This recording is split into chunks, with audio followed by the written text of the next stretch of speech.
reduce oil dependency on the Saudis. In Africa, production accelerates after the discovery of large offshore fields off the Gulf of Guinea. In the Middle East, the United States invades Iraq under the pretext of its war against weapons of mass destruction. A few years later, the country's oil will be back on the international market. Iran, for its part, opens its market to new rising Asian powers such as China and India. The abundant supply of oil in the world stimulates the economy. Growth skyrockets, mainly in emerging countries. In addition, Wall Street traders speculating on black gold pushed prices further upward, but the financial crisis of 2008 would cause a sharp drop in prices. Venezuela, over a few years, discovers it holds the largest known oil reserves in the world, putting it ahead of Saudi Arabia. With more global demand for oil, its price rises again. The unconventional exploitation of petroleum becomes profitable despite the difficulty in its pumping and treatment. Thus, in Canada and Venezuela, oil companies rely on the exploitation of huge oil sand deposits. As this thick bitumen is found near the Earth's surface, forests are raised to extract the oil.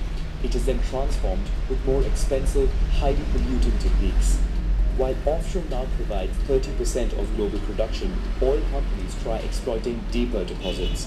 In the Gulf of Mexico, an attempt to make the deepest borehole in the world fails, causing one of the world's worst-known oil spills. In the United States, improved technologies such as fracking now make it possible to pump shale oil, the reserves of which seem enormous. This oil is wedged between different layers of solid rock. A fluid is injected at high pressure to break the rock and release the black gold, which is then pumped. Numerous such reserves discovered in the United States cause the country's production to explode. The fact that the biggest oil consumer in the world becomes a bigger producer does not please its Saudi ally.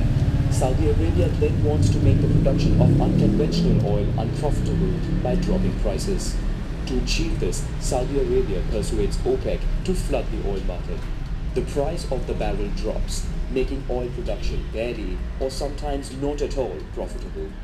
But the oil industry of the United States resists and continues to increase its production. With oil abundant and cheap, world consumption continues to rise and approaches 100 million barrels per day. Two-thirds of the oil used in the transportation industry is the main emitter of carbon dioxide. In the maritime sector, heavy fuel oil used by ships emits 3,500 times more sulfur than diesel fuel, causing severe air pollution. The United States and Europe react by creating zones where heavy fuel consumption is prohibited.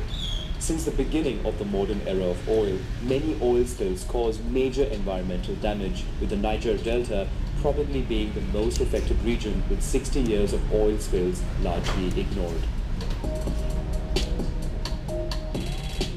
Saudi Arabia undergoes its own policy changes, being